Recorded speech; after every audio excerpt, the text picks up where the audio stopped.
Been studies that have shown that people that go on weight loss journeys, if they are focused on how they will improve their health and how they will feel, they have a greater percentage of success than people who are losing weight based on wanting to lose weight.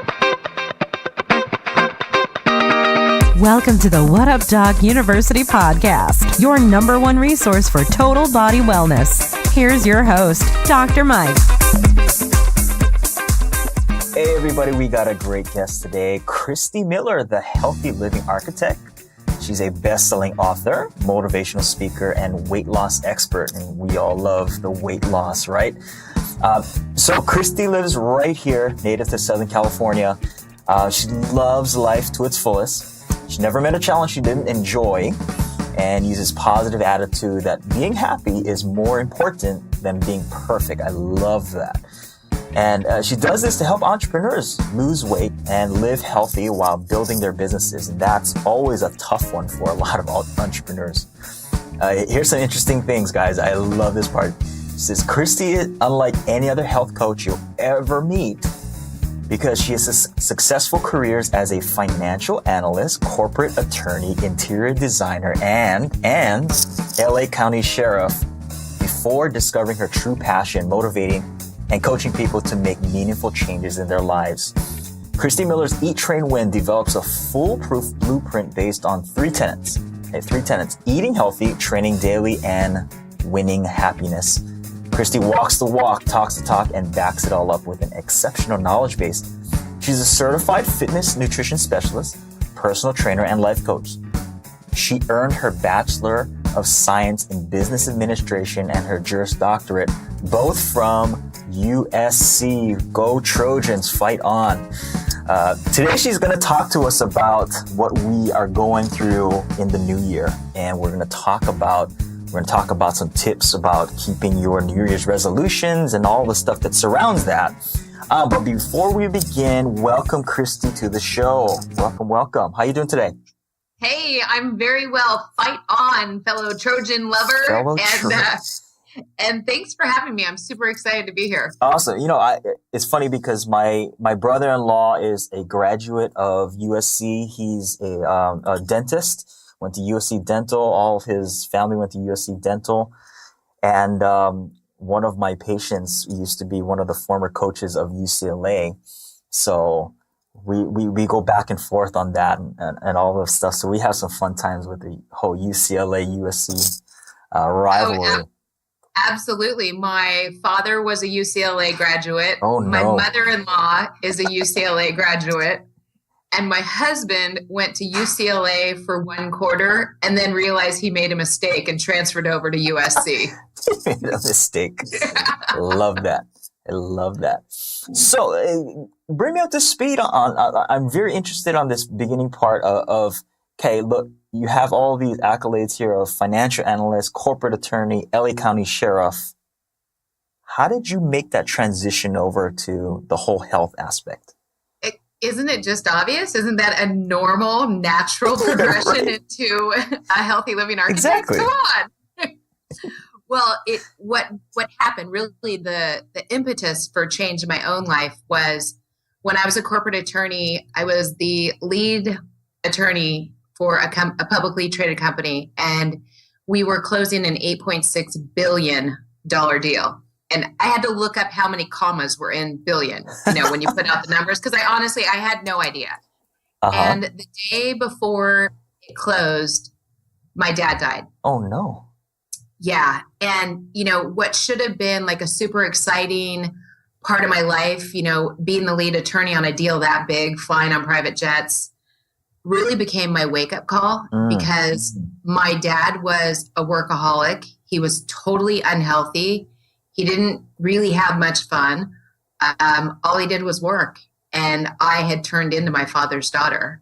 And with his death, I walked away. I think it was within a month or so I gave my notice. I just walked away from the practice of law. Wow. Because I knew it was going to kill me. And the best way to honor my dad's life and all the lessons that he taught me was to learn from the biggest one he gave me, which was basically making me an adult orphan at age 36. Wow.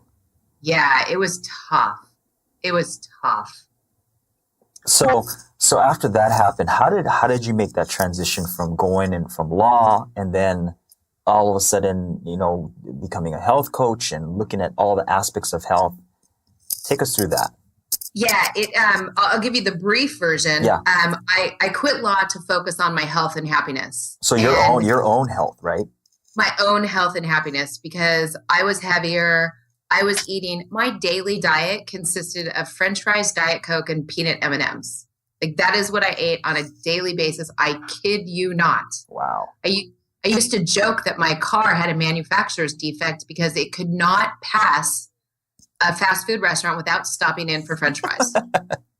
I ate French fries every single day. Kid you not. So I decided to focus on my own health and happiness. And unfortunately, after going from 80-hour weeks to not having anything I had to do, I ended up focusing too much on happiness, too many meals out, too many late nights in bars with in bars and restaurants with my husband. And I ended up gaining more weight after I quit to focus on my health and happiness. Mm-hmm. So eventually, after I was no longer, later on, I became an LA County Sheriff. That was a midlife badassery, not to be confused with crisis. But after I left the Sheriff's Department, I just decided, all right, how much longer are you going to wait? 50 is, 4 years away. How do you want to look and feel when you're 50? And don't try and start 3 days before, because that won't work. Yeah. So on a Thursday in October, which nobody does this, I changed my diet. Thursday in October. Wow. Going into the holiday season, it was a few days after what would have been my dad's birthday. And I just thought, you know what? It's now or never. And no, I'm not waiting till Monday, because if I wait till Monday, that means I'm going to eat about 10,000 calories of junk food on Sunday. So I'm not waiting till Monday. Yeah. So everyone starts diets on Mondays. Yeah. So we have to stop that, because 92% of dieters fail. And most of them start their diets on Mondays. Let's just say Monday is jinx and never start any diet on a Monday. So you start October going into the holiday season, and you start on a Thursday. Now, we got a lot of people listening. It's the new year. Now, what would be your tips? We're talking about these New Year's resolutions. What is your tips? You started off in the holiday gauntlet. How did you make it through that? And so segue that into like the New Year's resolutions and keeping that. Okay. So, first, the way I did it is I don't believe in perfection. So we'll talk about that later. But the thing with New Year's resolutions, I say, don't make them. That's how you stick to them. Just don't make them. Because the biggest New Year's resolution is to lose weight. Yes. And most people do well for about 2 weeks. And then if they make it into February, they're kind of like a baby giraffe learning to walk in high heels on ice. Like, it is a slippery slope. They are going down if they've even made it that far. It's just, they don't work, because it really is a license to procrastinate during the fourth quarter of the year. If your house is a mess, if your finances are out of order, if your weight is too high, everyone come October and on pushes it off to the new year and says, oh, on January 1st, I'll make a resolution. And they lose that 3 months of really, being able to make traction. Yeah. So I say, number one, don't make them. But if you want to change something in your life, whether it's weight, finances, relationships, whatever, dig down deep and know your why. Ask yourself why this change is important. And there is a business protocol that was developed by Toyota, I think way back in the 40s or 50s. I remember learning about it in business school. And it's called the 5 whys. So for instance, if you say, I want to lose weight, you ask yourself why. And you answer that. So maybe it's, so I look better. Okay, why is looking better important? Because when I look better, I have more confidence. Okay, why is it important to have more confidence? And you keep going until you get something that is so gut wrenching and emotional that you have found your why and you know exactly why you're doing this. And when you know your why, you can figure out the how. Yeah. Yeah. It just works. And in business, it's called the 5 whys. I tell my clients, it may take 236 whys. You know, you may sound like a spoiled 3-year-old going, why? Mm-hmm. But keep doing that. And I use this process on myself. And my why that got me practically in the corner crying was I realized how disappointed I was in myself and how I was treating myself. Mm. Because food can really be nourishment or punishment. And I was truly using food as a punishment. You know, how so when you say food as a punishment? Being in what it's doing to your body. Okay. And, you know, I always ask my clients, if you were given a brand new shiny red Ferrari, would you put leaded gas in it?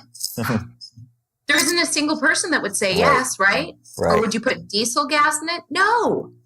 And yet that's what we do to our bodies. And that's what I did to my body for the first 46 years of my life. I ate bad fuel. And when you can get down and ask yourself the question and really figure out why you're doing that, then you can start the process to change. Love it. But before that, it's just a diet. And it's nearly impossible to stick to it until you can tap into the emotional reasons of why you were eating. And I wasn't even technically overweight according to the BMI charts. I was still normal. Yeah. Only time I've been considered normal, let me tell you. But I didn't feel good. I didn't have energy. I wasn't proud of the way I looked or how I felt. So I had to dig deep and figure it out so that I could succeed. Yeah, and that's for a lot of people, right? I mean, I see a lot of patients as well. They on the charts, they look well, right? According to the numbers, they look well on their lab tests. You know, they may even look well physically, but inside they feel like crap. You know, that's what you were going through, right? Exactly. And there's been studies that have shown that people that go on weight loss journeys, if they are focused on how they will improve their health and how they will feel, they have a greater percentage of success than people who are losing weight based on wanting to lose weight alone, like just on how they're going to look. Mm-hmm. And it's okay to have a vanity aspect to it. I'm not going to lie. Sure. I love looking great in a bikini. Yeah. I mean, who doesn't? You would probably, I don't know. Would you like to look good in a bikini, Dr. Hey, Mike? well, you know, it's Southern California. You never know. Exactly. So it's really about health. Yes. As opposed to weight loss. Sure. Absolutely. What if people, you know, they're looking at their why, and what if they get stuck? They're just like, well, I just want to lose weight because I'm 10 pounds overweight. What do you say to them there? I act like a spoiled little 3-year-old and I keep saying why. Like they just, you know, there's always resistance in any change that we're making. And, you know, and 10 pounds, it could just be, you know, you lost track of your exercise, you ate a little bit too much over the holidays. It really could just be 10 pounds and it's not, there aren't underlying issues or challenges or blocks. But when you start getting higher than that, it really can be. So if someone came to me and said they want to lose 10 pounds, I always start with what's called the wheel of life. And it's this, this method where you evaluate 8 different segments of your life. And usually something else comes out in there, which is pretty cool to see. Yeah. A lot of what you do is you rate each avenue, and because it's a circle, you then connect the dots. And it in a perfect life, which there isn't one, your dots should be a circle. Yeah. But a lot of times the dots end up looking like Fred Flintstone made the wheel. You know, especially for entrepreneurs. Yes. I mean, maybe career and money is high. You know, they give it a 9 or an 8, but family relationships are a 2. Or fun factor, or, you know, everything else is suffering. So I'm not saying that weight if it's just 10 pounds that it always relates, but you get higher than that and there's always underlying challenges or blocks or resistance. Yeah. I love the wheel of life. I do too. It's magic. It really pulls the curtains back. Mm-hmm. It makes you take a look and you're like, wow, I really thought I had my life together. Yeah, I really don't, Yeah. Obviously, if you're honest with yourself on that bit, I was just going to say that because I gave it to my husband to do and his wheel was round and I called BS on him. I did because at the time I was working crazy hours and I was in life coach training and writing my book and creating my online program all at the same time, which I don't recommend to anyone, which that's probably how I have thrown myself into adrenal fatigue, not knowing better at the time. I called BS on him because he had his relationship high. And I'm like, dude, your wife is invisible. Like you can't score. And he was like, well, I didn't want to hurt your feelings.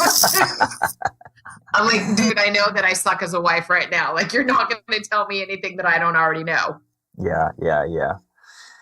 So we got to the why. What and the aspects around don't even set a New Year's resolution. What else? What else are some of your tips? Create a plan. Don't just go forward blindly. Like really think about it and be honest with yourself. If the horse has not run around the track in 4 years, it's not going to win the Kentucky Derby next week. It's just not. I wrote a blog post with that title. So create a plan. If you have not been working out, number one, don't even worry about why you got into this position. Like, don't look back and be mean to yourself and beat yourself up. Start with a fresh slate. I am here and I want to go there. Who cares how you got to your starting point?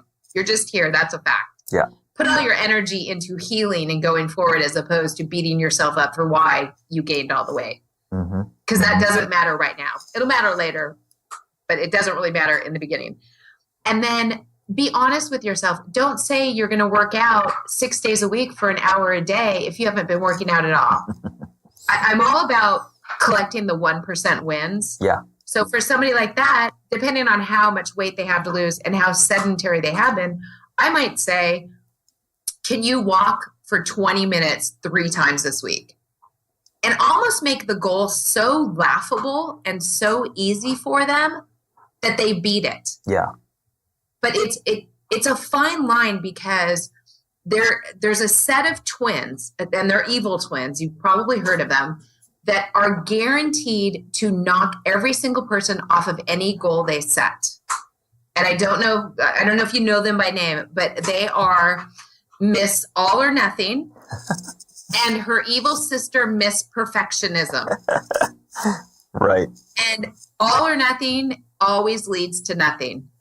And perfectionism always leads to shame because we can't be perfect. So if you tell yourself you're going to work out for 6 1-hour sessions this week, even though you haven't done it in the last 4 years, and you fail, because you most likely will, then you feel bad about yourself. But if you had decided, look, this is going to be a journey, and I'm going to working on getting healthy for the rest of my life, not just this, I need goal on this date, and then I'm going to give it all up and slide back to where I was. If you get in the focus that this is for life, then it really doesn't matter what day you reach your goal. I can't tell you the day that I hit my goal weight. I don't know what it is. I know it's written on my calendar somewhere with a big smiley face and all this, but I don't actually remember the date because that's not what's important. What's important is how am I living today and how am I maintaining my weight loss? Love it. Love it. So they create the plan. They start executing on the plan. Now, what happens if they hit road bumps along the way? And they're just like, look, I made my plan. I said I was going to work out 5 days a week. I'm not even getting one. What then? Go back to your why. Is that something like a symptom of they didn't even really get to the bottom of their why? Do you think so? Yeah. Or they didn't commit to it, or, the next step after creating a plan is what I call scheduling your wins. So you can't just say that you're going to work out 6 times a week for an hour without time blocking that time and treating that appointment as if it's an appointment with the most important person in your life that you would never break. Yeah. Because you are actually the most important person in your life. I don't care if you have a spouse and kids, you are the most important person, because without you, your spouse doesn't have a spouse and your kids don't have a parent. So it's about, I know that your listeners aren't going to be able to see this, but you can see my time blocking schedule today. I've got every minute and what I'm going to be doing, and at 11 a.m. it was prep for podcast. Perfect. If I hadn't have written that in, I may have just been doing other stuff. Yeah. And then it may not have happened, but I schedule my days and I time block everything. And when I don't, I'm not productive. Do you think that's an issue that's happening in our society, that people think that they have their days scheduled, but they really don't, or they're scheduling the wrong things according to productivity levels, or maybe even just scheduling the wrong things, and then because one of the big obstacles that people say is, hey, Christy, I don't have time, right? Hey, I have this problem. I don't have time to be healthy. It's because it's not a priority to be healthy, because we all have the same 24 hours a day. It's how we prioritize it. And simple things like taking 2 hours on a Sunday to plan out all your meals for the week and to pre-cook, boom, you're done. You will actually save time by doing that. And, incorporating exercise into your day to be effective. You don't have to be doing CrossFit for an hour. You can be doing a wall sit while you're brushing your teeth. You can be walking while you're doing a conference call. You can be marching in place. You can do squats in the shower. I mean, there's so many things. And I hate multitasking. I tell all my clients, stop multitasking. My only exception is you can multitask with exercise. You can be on a bike riding, a stationary bike, not outside, and watching an educational video. Yeah. You can multitask those types of things. So it doesn't have to take a bunch of time. And the thing is, if you time block your day, you'll be so much more productive that you'll find that you have extra minutes at the end. Right. Yeah. Yeah, absolutely. Okay. So we created the plan. We start executing the plan. What do we do now? Okay, you had mentioned earlier, what do you do when you hit a roadblock? Yeah. And I had said, go back to your why. But another way to guarantee that you succeed in your goals is to create a support team. And, that's what we do at Eat, Train, Win. I've got my public Facebook pages. I have my private Facebook pages. It's about creating a community of support and accountability. And it's really odd with weight loss. For some reason, we think that we should be able to do it alone. And I didn't do my weight loss alone. Yeah. I had an entire community that I was drawing support from. And even things like MyFitnessPal, which is free, they have a community. So whether somebody wants to come join Eat, Train, Win's community, or they want to go to MyFitnessPal, there are free support communities out there. And the late, great Jim Rohn always said, you become the average of the 5 people that you spend the most time with. So here's what I say. If all your friends are unhealthy and miserable, get new friends. Because you are going to become the average of them. And it doesn't mean you have to kick them out of your life, but you almost want to be the most unhealthy in your circle of friends so that those people can elevate you. They can give you a hand up and pull up. Like, for me as an entrepreneur, I love nothing better than spending time with entrepreneurs who are making millions. Sure. And learning from their habits and their skills and their knowledge. And that's how I get elevated to the next level. I don't want to hang around with people that are all at my same level, in my free time. That's not what I want to do. I want to progress. life is just one long journey of constantly improving. Yes. And it's fun. It's a good challenge. And I apologize for the crunching.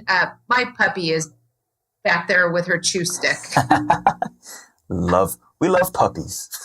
Yes, we do, but it's getting small, so I'm going to pull it out of her mouth. Okay, keep talking. I can hear you. What kind of puppy do you have? Her name is Winnie, and she is Eat, Train, Win's chief canine officer. Oh. And she is a 6-month-old black Labrador.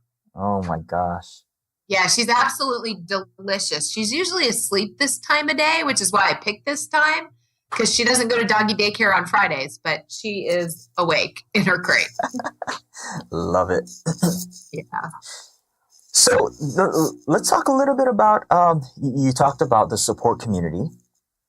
Now, like you said, okay, MyFitnessPal, I had them, they've actually been on the podcast as well.